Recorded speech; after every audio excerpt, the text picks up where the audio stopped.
name's Denise, I'm from Restless. A really warm welcome to this evening with TACT Fostering. As you know, this evening's event is about the very important role of being a foster carer. I've been told that no question is a silly question, so please feel free to put any questions in the chat box, which you'll find at the bottom of your screen, in the middle. And it just leaves me to say, and have an enjoyable evening, and I'm going to hand over to John to do the introductions to the panel. Thank you. Thanks, Denise. Good evening, everyone. My name is John. I'm the assessment team manager in TACT. So what does that mean? So I'm a social worker. I've been a social worker for just over 15 years. And I've been working with foster families throughout that time. And I've been with TACT about 5 years.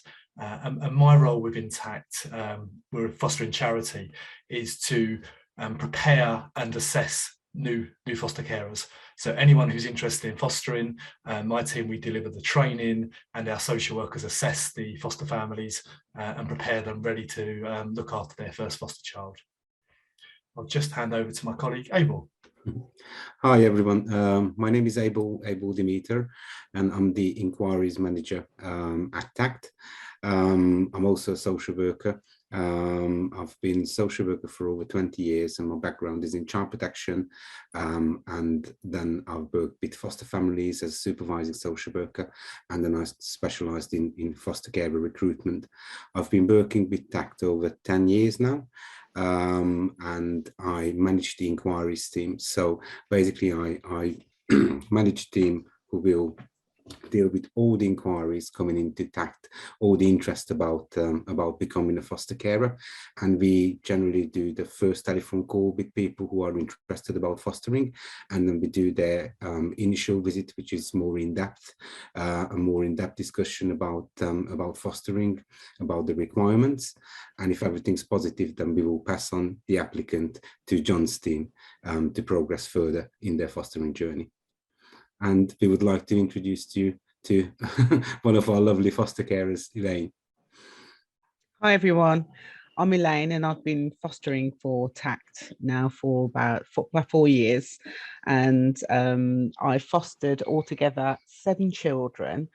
4 of them have been teenagers, and the rest have just been younger ones. I am really keen to encourage people to foster teenagers especially, and to become a foster carer, and I'm happy to share with you anything you want to know. I've not rehearsed anything I'm going to say. I'll just answer you whatever you want to know. I'll give you all the gory details, the good stories and the bad. I'm quite happy to share, so just let me know. And I'll hand over to whoever's next. Just to kind of introduce the whole concept of becoming a foster carer. Basically, you know, we as an organization within TACT, we are interested to take forward anyone really. We need foster carers from a very diverse background, because we've got children who need carers, again, you know, from a very diverse background. We do have a lower age limit, which is 21, and there is technically there is no upper age limit for fostering. Obviously, everything will be assessed individually, and everything depends on people's individual circumstances. There are a couple of viability questions we would ask. Definitely, you need to have a spare bedroom for fostering, which is just for the foster child's use only. You need to be a full-time resident in the UK, and you need to be available to dedicate the time to fostering. It is possible to work part-time while you are fostering, or even full-time, if your work is obviously flexible enough to be able to commit to the demands of fostering. But as I said, you know, we generally be quite happy to assess your individual circumstances. So if you are interested, just give us a call. We can have a further discussion about your own circumstances, and obviously make a decision based on that. Okay, thanks. So how do I become a foster carer? Like, I'm interested in becoming a foster carer, and what steps do I need to take? So the first step is probably having a look on TACT's website, so it's tactcare.org.uk, and there's a wealth of information there about becoming a foster carer, and it actually talks you through the journey that you can see on the screen at the moment. So your initial inquiry is completed via telephone, so that would be making an inquiry on our website or picking up the phone and phoning TACT, and you'd come through to Abel's team. It's a really super friendly group of inquiry officers. They're there to help you if you've got questions, if you want to just ask about your particular circumstances, and we would take you through like an eligibility process really to ascertain, are you eligible to foster, and answer your questions as well. Excuse me. After progressing that, then you progress on to what's called an initial visit. So that's a more in-depth conversation with yourself, perhaps if it's just yourself or with your partner, so the two of you together, and that's done on a video call. And it's setting aside an hour, hour and a half, maybe a little longer, to run through a bit about your background, a bit about why you want to foster, which is really important to us, your motivation. And again, it's your opportunity to be asking us questions about the support we give you, the ages of children that need fostering in your area, because it's going to be different depending on where you're applying from, because you could be applying from the south coast of England in Brighton, or you could be up in Leeds, and there's different demographics of children that need fostering in different areas. After your initial visit, again, at this stage, there's no commitment at this stage. We then invite you to what's called a Skills to Foster training course, and that's so you can really spend some time with one of our foster carers, one of our trainers, and really learn all about what fostering takes. And that's a really important course to complete before you apply to foster, because you can really decide, actually, yeah, this is really for me, this feels like the right time, this is the right time for my family as well. And then once you've completed that course, you go into your fostering assessment. Now, I think this is the part that sometimes puts people off. Because it is very in-depth, because we need to make sure that anyone who fosters is safe to foster children. That is our utmost priority, is safeguarding children, but also, if you've got your own children, safeguarding your children or your grandchildren as well. If they're, so it's about making sure that everyone in the foster home is safe. So that assessment process takes around kind of 4 to 6 months in total, depending on the pace that you want to do it, as well as us kind of making sure we've got all your checks and references back, and the social workers visited you as well. And then you move on to being approved as a foster family. And that, in a nutshell, is the fostering journey. I'm just going to ask Elaine about her experience of going through a fostering assessment. I know it was about 4 years ago, but I'd be really interested for her to tell you a bit about how she found it. Yeah, I found the assessment really, really good, because it sort of drags everything out of you. And if you were sort of wondering whether you wanted to foster, it can tip you in either direction. It can make you think, yes, this is definitely for me, or it can make you think, I think I'll leave it for a couple of years. It makes you address every single, I mean, to be honest with you, it was so in depth. It sort of pulls emotions out of you as well, and makes you think of it in every possible direction. They address your upbringing. So you talk about your upbringing, you talk about and one thing I will say, because I was speaking to somebody the day who was thinking of fostering, is that if you think that you can't foster because maybe your family is a little bit dysfunctional, I just want to say that every family is dysfunctional. I don't think there's any sort of ever no such thing as a perfect family. And I actually think that it makes you a better carer, because you can understand things better, because nobody is in a situation where everything's all plain sailing and perfect. And if you are that person, then well done. But we've all got things that we can't control everything in our lives, and I do think that those are things that build you up. So with the assessment and the way they take you through the assessment is what really made me want to work for TACT, because I knew that if there was anything dodgy about me, for instance, or anything that I needed, they would point it out, and they would be able to point out to me where I need more training, where I'm weak, where I'm strong. So I do think that the assessment was very, very good. So by the time we went to panel, even though we didn't walk into there thinking, yeah, we're gonna just get through today, you know that anything can happen, but we did feel ready because we did feel that they got us ready for panel. That's one thing I will say about that. Thanks, Elaine. That was really great. I think, Abel, did you want to come in there? Yeah, just to before we talk about TACT as an organisation and what we can offer to our foster carers, I just really wanted to stress a couple of points from what Elaine said. I think throughout the whole process, what we're looking for is definitely we will look at your viability and eligibility to foster, but we want to make sure that fostering is the timing is right for you. Yeah, and we want to make sure that fostering is right for you and for the whole family, because fostering, if we are realistic and we want to give you a realistic overview of what fostering is, fostering will have an impact on everyone in the family. It's not just you who's going to foster, your partner is going to foster, or your children is going to foster, your grandchildren fosters, the dog fosters, the cat fosters, everyone fosters, because it has an impact. And I think it's it's really important that you understand that, and that's why we need to complete a thorough assessment. But as Elaine said, and as you could hear from Elaine, it's quite an interesting process for the applicants themselves. And I think a lot of applicants actually prize us because we do thorough assessments, we help you with your training needs, we really look into to equip you to be a successful foster carer. So that's one of the things I wanted to mention. And the other thing is as we said that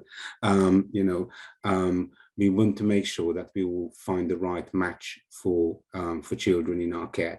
And you would hear us talking about matching and the importance of matching, which is like a social work jargon, but it's really finding the right family for the right child, because we don't want to set you up to fail, and we really don't want to set these children, young people, up to fail. So we need to make sure as much as we can that we'll find the right family for the right child. And that's why we said at the beginning that we really need foster carers from a very diverse background, because generally we have the need for foster families is really big across the UK, and it varies from area, but generally we have a lot of older children in care. I would say 10 years and above, and we do have sibling groups. That's usually a massive need throughout the country, and we also do specific fostering, which we call child and parent, or parent and child fostering, where you can, with experience and with specialist training, you can actually specialize looking after maybe a young parent with a baby, and assessing that parent as well. So we do some specialist provisions as well within fostering. Yeah, but just wanted to emphasize that there is a massive need out there for foster carers, and there is a massive need for different setups, whether you're a single applicant, whether you're a same-sex couple, whether you're applying as a young family with younger children, whether you're applying with your grandchildren visiting frequently. It's all positive and good for us, because there is different children will function better in different environments.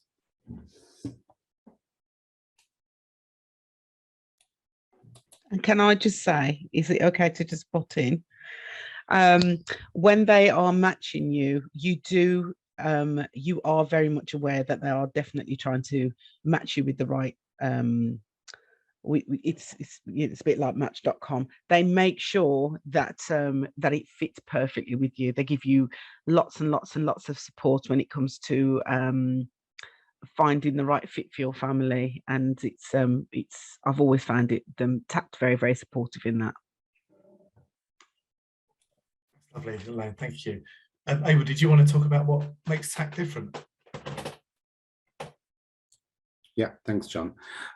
Yeah, I think the main thing is really that TACT is the largest dedicated fostering charity in the UK. So basically what that means is that, you know, we put our carers and our young people first, and they are the heart of everything what we do. As a charity, if we generate any surplus income, that's always invested back into our services for the carers and the children we look after. And that's a massive difference, because there's going to be a lot of profit-making independent fostering agencies out there. There's going to be also not-for-profit agencies out there, but as a charity, we always make sure that, you know, anything what we generate, it goes back directly to make, you know, life better for our foster carers and ultimately for the children and young people we look after. We do a lot of campaigning work, and have to say that we are very influential in the fostering sector, and we will campaign and try and improve the rights of our carers and the children they look after. We do different projects like Language That Cares, which is basically changing the language that is used to talk about the children in care. And that's something, you know, we take a lot of feedback from the children and young people we look after, and basically we are informed that, you know, they're quite unhappy about the way and the language and the jargon, how they are being talked about. We run a service which we will talk a bit more about, which is called TACT Connect, which is basically engaging children who have actually moved on to their independent lives. We were very involved in creating better childcare laws. So there is a project called now, well, project, it's a legislation now, which will enable foster children to stay with their foster families until the age of 21, and sometimes if they go to university up to 24. We were heavily involved in that project. So we do an awful lot of campaigning for the young people in our care. And then we also do a lot of participation events for these children. In all our regional offices, we'll have children's champions, we'll have specialist workers who work with the children and young people we look after. And obviously not in the last 2 years throughout the pandemic, but, you know, we always do trips and activities for the children we look after, different, you know, local and nationwide events for the children and young people we look after. So we always make sure that, you know, all the surplus what we generate goes back directly to help and support the children and the carers we work with. What we also provide is that this will enable us to provide a lot of specialist services to make sure that children basically stay with their carers however long it was intended to. Yeah, whether a child was, it's really, really important for us what we call in social work jargon to achieve placement stability. And it really what it means in plain English that, you know, the child will, if the child was to stay with you for 2 months, they will stay with you for 2 months. And if it's for 2 years, then it's 2 years. And if it's until they're ready to move on to independence, then until then. Yeah. So we provide a lot of services which, you know, sometimes, to be honest, you know, other agencies wouldn't provide, because it would be, to be fair, it would be the local authorities' role to provide. But we understand that, you know, local authorities will be often stretched and they're unable to provide these services. So most of our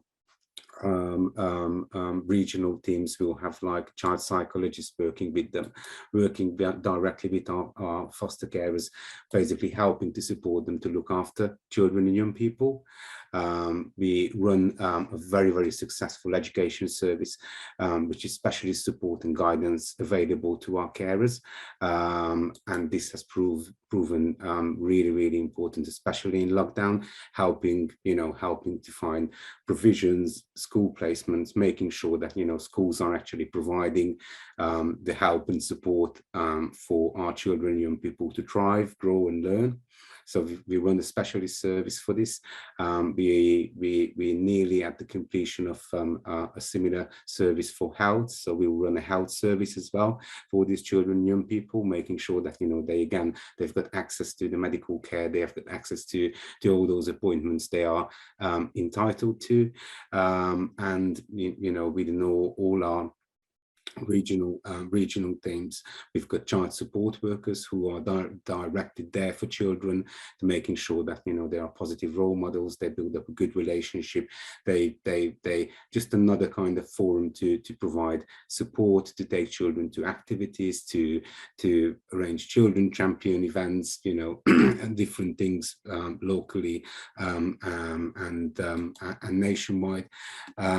Then, as I think I mentioned, we run a service called TACT Connect, which is basically for care leavers, young people who have left care, and basically this program is helps them to stay in touch, you know, for us to kind of celebrate their successes and support them, all the care experienced young people we looked after.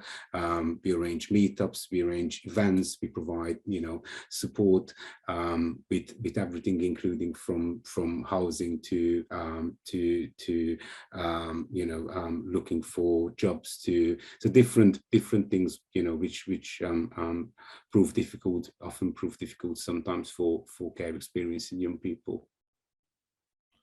Thanks, Abel. Can I bring Elaine in there? Elaine, from your point of view, to hear from one of our foster families, foster carers, you know, why TACT for you? The reason why I joined TACT is because when I decided to become a foster parent, I had several people that were worked for TACT who highly recommended TACT. So I decided to go for it. And then when I found out that they were a charity, that drew me to it further. And after 4 years of being with TACT, I can honestly say that I've never felt like a number.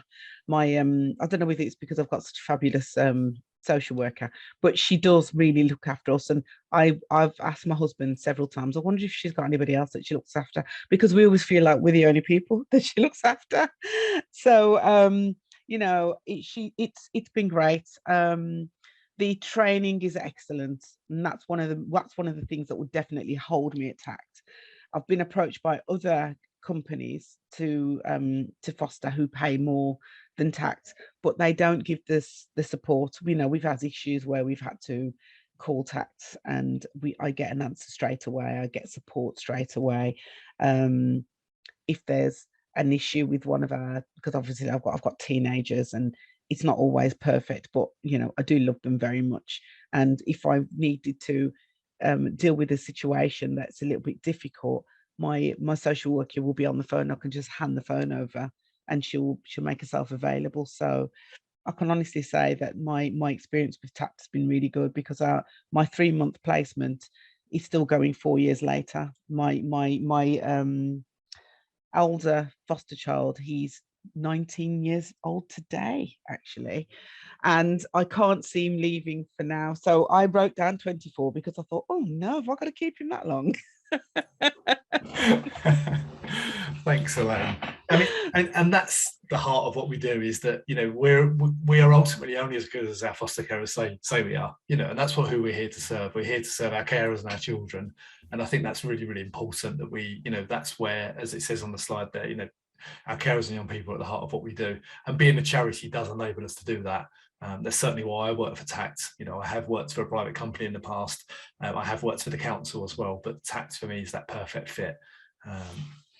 Okay, I'll go on to, I think the next one just talks, it pretty builds on what Elaine's already said there, actually, which is really, really nice. So 24/7 support, there's always someone on the end of the phone, or a social worker to visit as well. So you've got your own dedicated social worker that would visit you, but there's also 24/7 telephone support as well.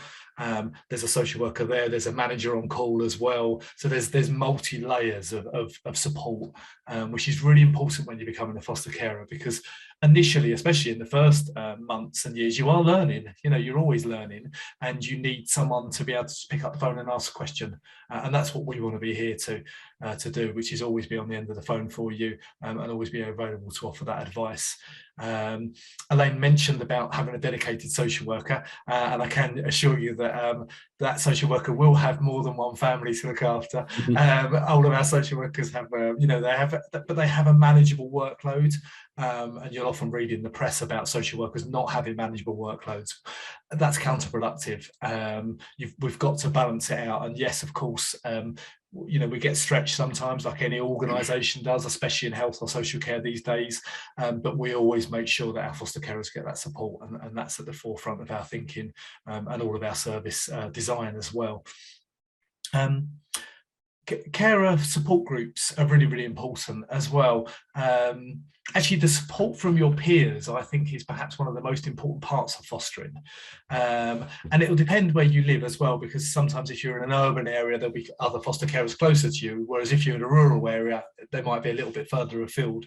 But even then, you know, with video calls like we are today, there's people on the end of a video call, on the end of a phone, and your foster carer peers are really important source of support. But we also then facilitate support groups. We'll bring in a therapist, we'll bring in a trainer, one of our managers or one of our social workers would facilitate that group. And that's so that you've got that group learning and support, and that you know that other people are, you know, are experiencing the highs and lows that you're experiencing. And as with all the best things in life, there are the highs and lows. You know, that is ultimately family life. That is raising children. There are highs and lows. That's the reality of it. But being alongside other carers as on your journey is really important. It says there about a buddying system for new carers. So what does that mean? That's so that when you're just first approved as a carer now, there's always a foster care, an experienced foster carer to be your kind of named contact. So that's on top of your own social worker. There's also another carer that becomes your named contact, and that's a really important part of support for you, especially as a new carer. And then over time, as you become a more experienced carer, then you're able to offer that support back to the newer carers. And it's a really nice sort of circle and cycle of being able to impart your experience and share your experience with someone that's on the early stages of fostering. Abel touched on children's support workers as well, so that's on top of the social workers. There's support workers that will come out and offer support, take the children out, run groups as well, do online activities, do, you know, especially now we're although obviously COVID is still very prevalent, we're able to meet up more, going back to kind of having events in the communities as well, which is really, really nice, because obviously it's been really difficult the last couple of years, but it's really nice to be able to get out there and go out and do activity days, especially in the summer months as well. And it says there we have an online portal as well. So there is an online system. So a bit like with Restless, you've got a portal to log into. Our TACT foster carers also have a portal. There's advice, training, forums as well. So very similar to kind of many other types of portals where there's videos as well, recordings. For example, I know this is being recorded and will be put on the Restless portal as well. So we've got a very similar setup at TACT. So that's our support, and then I'll just touch on training next as well. I already mentioned our skills to foster training, but I'll just to reiterate what that is, because there's a lot of information to take in today. Skills to foster is when you're just inquiring about becoming a foster carer. You'd like to take the next steps, but you're not sure that you definitely want to go into your assessment yet. You come to a 3-day training course, and we deliver it online, so a bit like this, but much more interactive. You really get to you'll get to meet a foster carer. You'll also, sometimes we have a young person there as well. If not, we've got videos of young people talking about their experience of fostering as well. And you'll meet other people that want to become foster carers as well. And then once you're approved as a foster family, you have an individual training plan. A bit like myself as a social worker, I've got my ongoing and learning and development. And in all honesty, you never stop learning when you're working with children, because every child's so different and every day is so different. But we tailor our training and development plans for you, so that if you've got an interest in a particular area, we'll really support that as well. And that's a mixture of doing face-to-face, and when we say face-to-face, it'll be meeting in a local community centre, but also online courses, because we appreciate people working and needing that flexibility. And a webinar. And a webinar is like an interactive, kind of open university type learning. That's probably the closest thing to what we think of as a webinar. So it's that online learning that's interactive.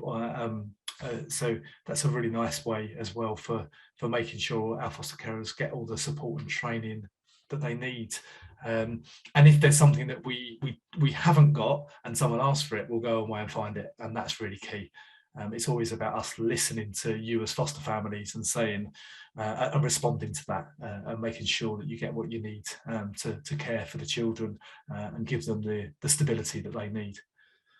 I think that's probably enough from me for now. I think it goes back over to Abel, and let's actually, sorry, I'll bring in Elaine in just quick. Sorry, Elaine, any bits that you wanted to touch on or add on about our kind of training and support there? Sorry.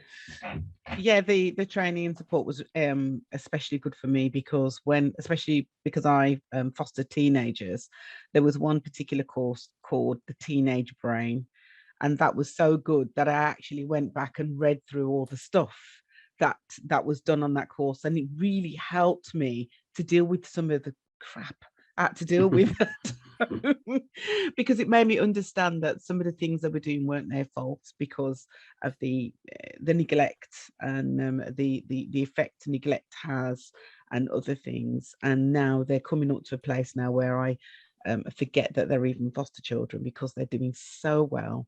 And some of the things they do as well. I think some of the problems I've had with them, I've had to sort of, me and my husband, we remind each other that we have children who are grown up and we have the same problems with them. So because they're foster children, it's highlighted that this is a big deal. And sometimes it just isn't. They're just being people, just being normal children that do normal things, that get into the same strife as any other child out there.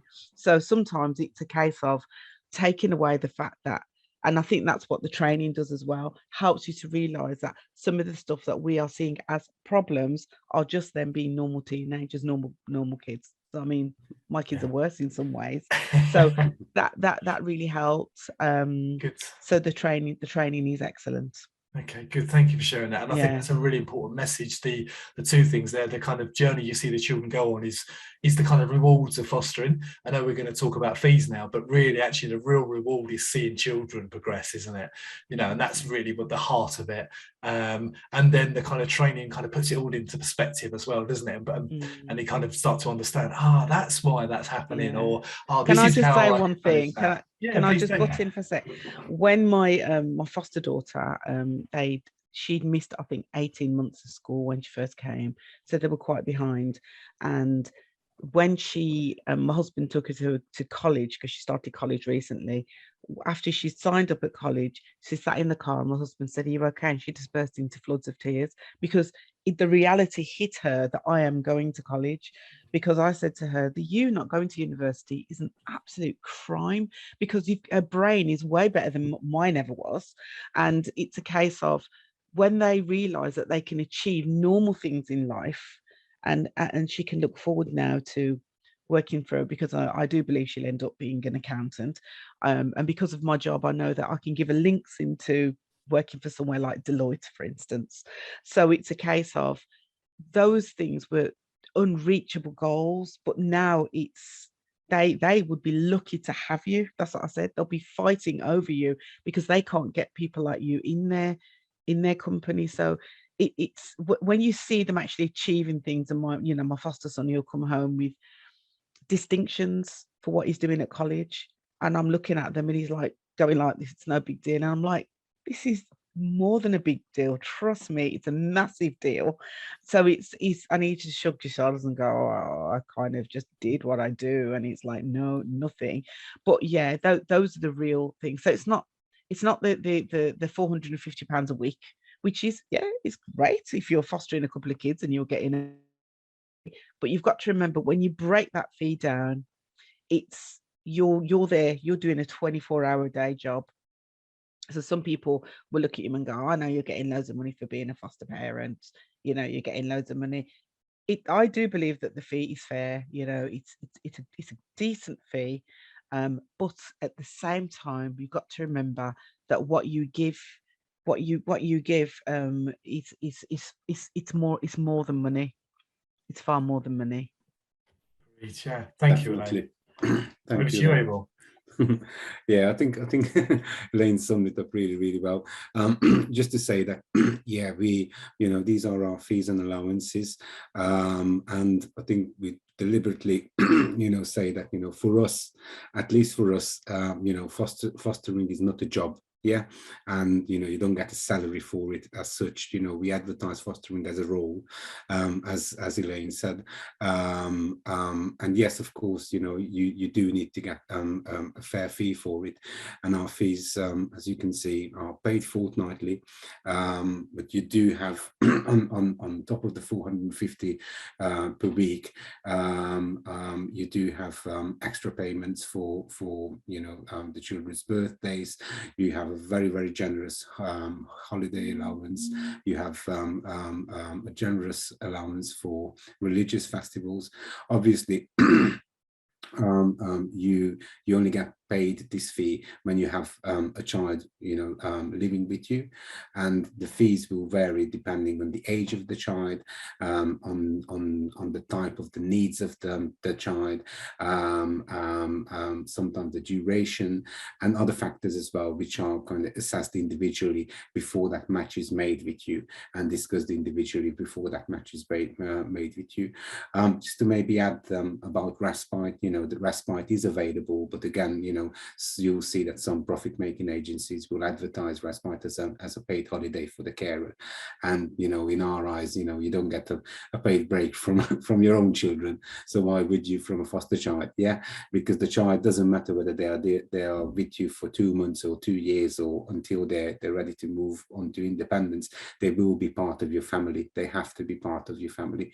So we definitely have again a very positive respite policy, and respite is available, but it's always led by the child's needs. Yeah, and again, if our foster carers don't have to use respite, then they will get the 75% of that allowance back at the end of the financial year as well. Yeah, but again, this is just as we said, an overview of the fees, because fees can vary depending on age, the type, the needs of the children. So if you are interested, then just drop us an email. We will share our contact details at the end of the presentation anyway. If you've got further questions, we will be able to answer them, hopefully, or if not, then we can have a one-to-one individual discussion with maybe someone from my team, the inquiries team. So we've got a team of dedicated inquiry officers who will be able to deal with any query you have about fostering and have a personalized one-to-one discussion with you over the phone. Thanks, Abel. Elaine, over to you. Do you want to tell us a bit about how and why you became a foster carer? Okay, yeah, myself and my husband, we've already raised our children, so we really do love children, and we thought about fostering absolutely years ago when my son was only about, I think it was about 5. He's 20 now. So we thought about it, and we started the training, and just like TACT, when we did the training with another agency, it kind of highlighted that I wasn't really ready for it.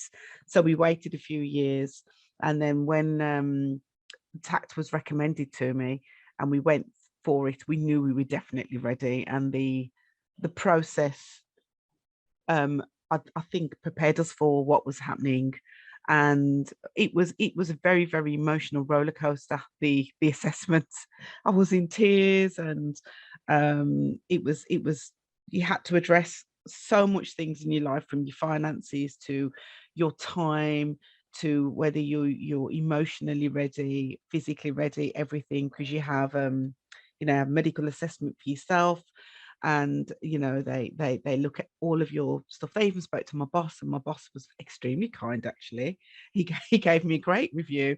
So it's a very good process, and it's something that you don't have to be afraid of, because all it does is let you know whether you're ready. So I think that what they kind of do is they give you every area where you can get out of it or you can get in further. So they kind of help you to make that decision. So when we became foster parents, I think our first placement was offered to us was twins, young twins, what we were going on holiday, and I was quite upset, couldn't have them. And then I was offered some young children, which I knew that I couldn't work because my husband would have been at home with these 3 children, all under the age of 3. And then I was offered my two that I have now, my teenagers, and it felt right immediately. They came, and it wasn't the fairy tale that I expected it to be. It was very prickly to begin with. We had to learn quickly on the job.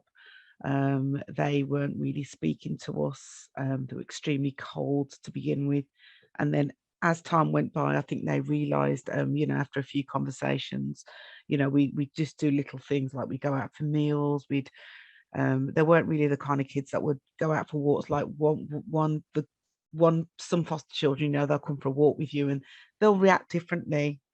But after a while, we started just becoming a family, and 4 years later, these children, when they are not in the house, it just doesn't feel like home. I can't imagine them not being here, to be honest. They're both we're Black, they're Asian, and the cultural difference has made it's no problem whatsoever. If we want to eat Asian food, we will. They'll eat our food. We'll go out. We'll have meals. We'll have late night chats, and we enjoy each other's company. I've fostered other children where there's another teenager. I love teenagers. It was a bit prickly with her. She came and stayed with me twice, and we've kept in touch. She actually found me on Facebook. We've kept in touch, and we're meeting up this week because she told me she's on half term, so we're meeting up. So we've had some really good experiences. Two young children stayed with us, and one of them insisted on reading a bedtime story to the entire family, and he asked me why I couldn't adopt him. So it's been really good. We've had our highs and lows. We've had a placement that wasn't what for us, and we had to end the placement, and TACT gave me really good support on that one. It was a bit sad that it had to end, but that's just the way it is sometimes. And the good thing is that the network of foster carers as well within TACT, there are a few people that I do know that work for TACT. I've met them. Some of them right through TACT. Some of them I've known for years, and we can support each other. So there's been times when I've had to get a bit of advice on somebody that's been fostering for TACT. She's been fostering for TACT over 15 years. So if I need a bit of support, she'll give me some advice on, and we'll share horror stories. We'll share good stories. So it's been really, really good, and the financial support is very good as well. I've not had to complain at all. I've felt that the support I've had from social workers and TACT as a whole, because even without my social worker, I will give the manager, one of the managers in TACT, she'll say, look, I'm at the end of the phone, just give me a call, and she will chat, and we'll, it's great. So I can't think of anything negative to say about my experience working for TACT. A few months ago, my husband and myself, we both got COVID, and my husband, he had it really badly to the point that the doctor said that he wouldn't survive. And the support that I had from TACT during that time made me, because my husband is fully recovered now, he's fine. And I said to him, that alone would make me not want to work for a different agency. The support that I had. So yeah, it really has become a family, without sounding cheesy. It has. Thank you, Elaine. Yeah, it's lovely. And what if I was thinking about fostering? Why would you recommend it? I mean, you've touched on lots of good things there, but let's think about all people in all different circumstances. Yeah, but I'll tell you what I told my sister, because my sister and her husband are thinking of fostering with TACT. Okay, go for and it.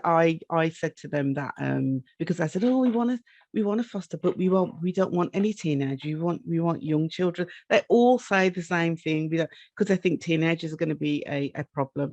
And I've said, and I'll tell them the same thing, that stop looking at teenagers as this horrible thing. They're just people. They're being fostered for exactly the same reason as a baby. It's not their fault. They've come into care for all different reasons, and it can be a thankless job, and it can also be very rewarding. you just don't go into it expecting them to fall at your feet and say, thank you so much for bringing me into your home, because that's not going to happen. You'll get thanked in different ways. You'll get thanked by seeing them excel in school. You get thanked by seeing them not washing themselves, to my two that live in the shower. You get thanked by them coming home and bringing you a box of chocolates like mine did the other day, and just doing little things like that. When my husband was sick, my foster daughter followed me around like a little duck. She would not leave my side. If I watched a film, she would watch it with me. She wouldn't go to bed until I went to bed. So you get thanked in a different way, but it is a very rewarding job, very, very rewarding. And the reason why I would say I would always recommend TACT is because they're a charity, because they're not just doing it because they want to be as rich as the owner of Amazon. They're doing it because they actually want to make a difference, and they do make a difference. When I go to we do an awards evening, we haven't done it for a while because of COVID, but that's when you really see it, when they're rewarding people for the difference they've made. And you hear from other foster parents, especially in a training session, and it's so fascinating that everybody is singing from the same hymn sheet. Everyone's got the same complaints, but the advice is always different because the children are all different. So that's what I would say to anybody that's thinking about doing it. Just remember that your story is going to be different. You'll be writing a completely different book than mine. Thank you, Elaine. And that really sums it up fantastically. It really does. Thank you. So we'll move on to, I think we've got a few minutes left. We'll look at any sort of typical frequently asked questions. We often get asked, am I too old to be a foster carer? And I know Abel touched on earlier that there isn't an upper age limit. It really does depend on your individual circumstances. And Elaine said, there is a medical that you'll have with your GP. But it's not, all we're asking is that people have a suitable health to be able to look after a child. So you're not going to be ruled out because you're on medication for something if it's safely and well managed. Many people these days are on medication for different things, whether it's a blood thinner or perhaps an antidepressant. It is about assessing your individual circumstances, because it's about your functioning and your suitability to look after a child. So don't rule yourselves out. I think that's a really important message. And we find that so much. Some of our most experienced carers now, before they came to fostering, they'll tell me that, I ruled myself out. I didn't realise I could do it. I wish I'd come to it earlier. So don't rule yourself out on age or health. Get in touch with us and we'll have a discussion with you and we'll give you that advice and guidance. Next one we often get asked is, what about pets? Pets are a real asset in the home usually. Kids love, a lot of foster children I've worked with will say, oh, is there going to be a dog? Is there going to be a cat? And that's, that can work really, really well. We do have to make sure that the pets are safe, especially around dogs, and, because some of the children have just never had an experience of living with pets. And we'd ask you to be carefully supervising, making sure obviously the dog's had all its vaccinations and is regularly checked by a vet and is suitably trained, but that is the same for any family home, really, that that the dog is safe to be around children. So we always make sure that we're really sort of matching as well. So a foster child that's got a serious allergy might not be able to come to live with you if you've got a dog, but other children come from their original homes, their birth family homes, they had a dog and they're so looking forward to their foster family having a dog as well. So again, don't rule yourselves out. Can I foster if I'm single? Yes, absolutely. I think Abel and Elaine both touched on the kind of need for a really diverse group of carers. We've got single carers, we've got same-sex couple carers, we've got heterosexual couple carers, we've got mum and daughter fostering together. Families these days come in many different makeups, and children, in all honesty, they don't care about that. They just actually, that if you love and nurture and care for the children, that's really what's important to them, and that's what is important to us. So again, don't rule yourselves out, please. Next one is, can I foster if I smoke? Yes, you can, but there is a kind of caveat there. There is an NHS guideline that if you smoke or vape, it's fostering over children 5 and older only. So you can't foster any children up to the age of 4, they'd have to be 5 and over, and we would ask that you smoke outside. I think a lot of people that smoke don't smoke in their own homes these days, whereas I think, well, you know, when I was brought up, there was people used to smoke in their home a lot. So again, don't rule yourselves out at all. It's not a barrier to fostering. Just be upfront about it, and we'll support you along that way as well. Can I foster? I touched on that. We've absolutely got a really diverse group of carers, and that's really, really important. You know, the children don't see the sexuality like adults do, in all honesty. I worked with a young man, a foster child living with his 2 same-sex female carers, and he was getting teased at school for having same-sex, you know, two mums. And actually he turned around and said, well, actually I've got 3 mums, because I still see my mum. I've got my foster mum, and I've got another foster mum. So he turned it around and said, actually I've got 3 mums, and he was really proud of it, and he loved his home and his life with them. So please don't rule yourselves out. You know, we don't discriminate, and rightly so. We really support and want and recognise that, you know, we're living in 2022. So it's about being much more encouraging and supportive of people of all backgrounds to come into fostering, because again, it's about the personal qualities you bring. It's not about your sexuality. Okay. Can I foster if I work full time? Now, you can, you know, Elaine mentioned she works alongside fostering. I'll probably come to her actually in a second as well and ask about how it works for her to bring it to life a little bit. But yes, you can foster alongside employment, but it's about having the flexibility to juggle the demands of fostering alongside any employment you've got. So it's more about the nature of your work as much as the length of time you're working. Because if you work from home and you've got a lot of flexibility, or you're self-employed, or your partner perhaps is working and then you're giving up work to foster, there's many different. So again, don't rule yourselves out. Pick up the phone, have a conversation with us, because it's about the detail. It's really difficult to say yes or no, because actually it's about the detail of your individual circumstances that works. So I'll come to you there, Elaine, if that's all right on this one. Yeah, when I first started fostering, what it is, my husband had just retired from the fire service, so he's a retired firefighter, and I still work full time, but I can work from home sometimes as well. And what's great about it is the job I do, I can draw them into things. So, you know, I can take them to events and stuff, because I arrange events and things like that. So yeah, it works really well. So it does work better if one of them is at least working part-time. Yeah, and I would definitely echo that. But then I guess when we've got that question there, can I foster if I'm single, and with, you know, prices going up of everything, if you're single, you might need to still have some part-time employment around it. And in those circumstances, again, it's about the flexibility you have, but also your support network as well, because that's a really important factor. So, you know, don't rule yourselves out, come forward. And, you know, as Elaine gave a really nice example there of how it can work alongside employment. I'll go on to the next one. So, can I foster if I don't drive? You're not ruled out for not driving, but there are the realities and the practicalities of being able to transport a child. And it depends on your individual circumstances and where you live, because if you're in one of the major cities, in Birmingham or in London or any big city like Bristol, you've generally got very good public transport links with trains, buses, trams. Whereas if you live in a very rural area, it is going to be much more difficult, because a school run is going to probably require a car journey. Rural bus services, in my experiences, you know, are not so good. So, but again, pick up the phone, you know, have a conversation with us, explain I don't drive, and we can look into your individual circumstances and really give you good advice. So we really encourage people not to rule themselves out without picking up the phone and having a chat.